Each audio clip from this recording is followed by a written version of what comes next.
یه سورپرایز دارم برات. یکی از بچه‌ها یه ویدیویی واسم فرستاده، گفته که صادق بوقی گادپوری رو دیس کرده. و من نهایت تلاشمو کردم نبینمش که با تو ببینمش. نمیدونم چرا باید دیس کنه. ببینیم در به در قربتی واسه چی پا تو کفش ما کردی؟ این غلطای زیادی چی کی میکنی؟ آقا صادق به خدا، به دین، به پیغمبر اشتباه شده، حتما یکی سعایت کرده. آسیا به نوبت مشخص میشه. سلام بچه‌ها، خوش اومدین به ویدیو دیگه. امیدوارم حالتون خوب باشه. منم انتال اومدیم ببینیم که صادق بوقی چی خونده.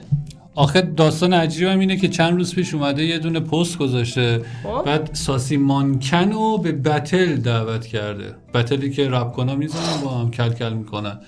من نمیدونم چرا این حالا خود ساسی پورنگ رو به بتل دعوت کرده بود. این باز آخه چون این آهنگ او رو داد، آهنگ ساسی مانکن فید شد دیگه، کسی گوش ندادش. اون آهنگ قبلی بود، برادران لیلا بود، چی بود اسمش؟ دستی بلند دلم میخواد راک که میره به لرز زمین، کاش یه دونه سکسی بیاد 85 باشم.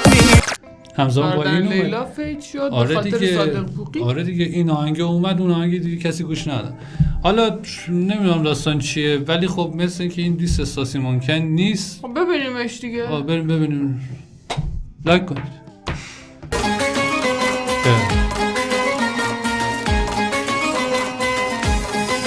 این که 6-8 که دیسک، یعنی تو 6-8 دیسک کرده. شاید هم سر کارمون گذاشته، من خدا نمیدونم. بس ببینیم اینقدر کی هر روزن کل تر دنبال کدام تر از دور کردن تاش. چه اشوه دهشتی میومد. چی؟ میفهمی چی میخونه؟ نه شمالیه. میخانه و کدام تر زود بگیفتی، تر زود بگیفتی، تر زود بگیفتی، تر زود بگیفتی. پرام ریخته که موزیک ویدیو بسته.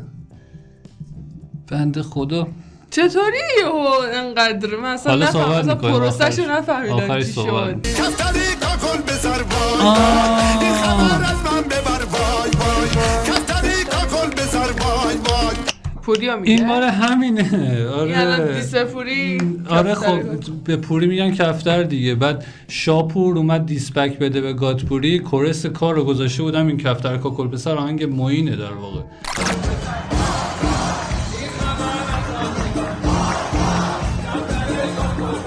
اونو گذاشته بود. من نمیفهمم الان داره چرا این کار میکنه. منم نمیفهمم ولی خب خیلی تیکه عجیبی بود که حالا دیسک نه این بنده خدا اصلا به رپ و اینا نمیخوره، ولی خب این آهنگ مخصوص میم کردن و ترول کردن گادپوریه. این خبر از من ببر وای وای کاش که اون روز نگفته بیم چی نظره بره آخشی بگم ندیلی همش خطر خیه کاش که اون روز یه چیزی موزیکه چرا عوض میشه؟ الان چی 3-4 تا آهنگ خون، یعنی اینم مال آهنگ دیگه یه؟ آره مثلا اول شمالی خون، بعد کفتر کاکل به سر خون که مال موینه، بعد الان یه بازی آهنگ دیگه خون. نگفته بیم چی نظره بایه آخشی بگم ندیلی همش ترخیه. فهمیدم چی میگه. من فقط خیش نه خب نمیدونم چی میشه. شاید من فکر کنم گفت که کاشی بهم میگفتی چرا ناز میکنی، چون من هنوز تو رو میخوام، یه همچین چیزی احساس میکنم. حاجی دیگه از سنت گذاشته اصلا بخوری زشت تو دیگه نباید بخوای، تو باید نخوایی در واقع. یای تموم میشه هر چی غمه روز دیدار تو روز عشقمه زندگی عشق همین. شبیه این ریمیکس هایی که میدن با گوش مصنوعی، مثلا هایده داره تتلو میخونه. فکر کنم بخش شمالیش مال خودشه، بعد اینا مال که خودش فکر نکنم باشه. آخه این جایی که داره مثلا فارسی میخونه مال آهنگای دیگه ای کفتره کاکل بسر و این قسمتشو من شنیدم ولی ریمیکس آنلاین شمالیای وسطشو نشیده بودم که کسی دیگه خونده باشه. دقایقی زنده باد هر که هنوز عاشقه، زنده باد هر که هنوز عاشقه، سیاهی تر نخم. باز رفت تو آهنگ شمالی. آره نه این خب باز این دخترایی که میان فرق میکنن هر سری. این یکی دیگه است. آج آقا چیزه اشتاش خیلی خوبه. اونو میخواست میگه تو سیاهی من تو رو نمیخوام. سیاه نیست که سیاه نیست بنده خدا به این سفیدی. بلایی تر نخم سیاه سخته تر نخم بلا سخته تر نخم. آج آقا چی میخوای دقیقا؟ دیگه سنی گذاشت. حاجی دیگه خب نه دیگه جدیدن به پول رسیده و اینا دیگه میگه یه اشغالمون نشه تو رو نمیخوام من یه انتخاب کردانمون میکنم نشه رئیس منم با دافیا یه دونه ویلامون نشه یه موتل قومون نشه اینم دافت بود آخه این دافتر بود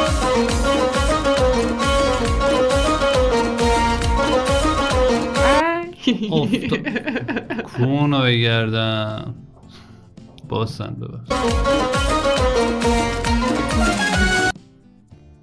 تموم شد تمام شد چقدر 2 دقیقه بود ولی باحال بود عجیب بود یعنی من در واقع به خاطر همون حرف رفیقمون که گفت دیسکاتپوری آوردم اینو ببینیم چیه یعنی به نظر سرش در میاد از رپ که اومده اینو خونده نه ولی خب ممکنه بهش جهت داده باشن که بیا برو اینو خودش بخون. بنده خدا اصلا نمیتونه فکر نکنم حالا تویی نباشه فکر نکنم با اینستاگرام بتونه کار کنه سنش تو زیاده بازارهای دیگه. محلی رشت میخونده واسه خودش قبلش هم لیدر تیم فوتبال بوده نمیدونم چی بوده برای همین به صادق بوقی میگن دیگه بوق میزنه تو ورزشگاه از این شیپ من فکرم فامیلش بوقیه نه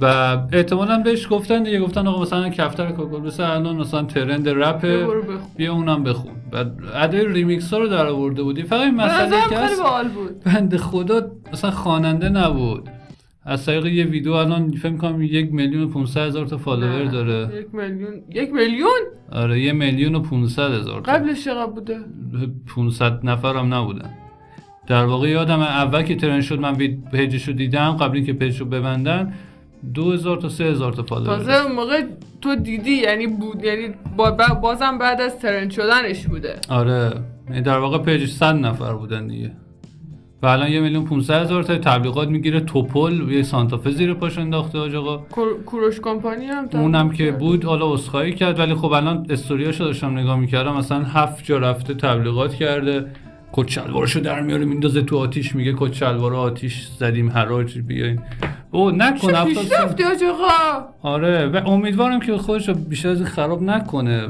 چون تو ایران یه نفر وایرال میشه انقدر میدونه اون تشنه پول تبلیغات میشن خودت دیگه چرت و پرت زیاد دارم میگم همین دیگه نظر حرفی سخن چیست به نظر من خیلی جالب بود که چند تا موزیکو با هم چیز فکر کرده کنم بود پیرترین خواننده قطعاً ایرانه پیشنهاد که خودش بود. ترندترینه پیرترین و ترندترین خواننده ایرانه خواننده حساب میشه واقعا دیگه وقتی داره موزیکش 5 میلیون ویو خب این که اصلا مال خودش نبود این همه ترک‌های دیگر برشته بود سرهم کرده و شده بود یه موزیک آره دیگه ریمیکس درست کرده بود دیگه حالا به ساسی مانکن هم یه بتل دعوت کرده بود نیومد و نمیدونم حالا بیاد چی میخواد از آب در بیاد و نمیدونم لایک کنی ساب کنید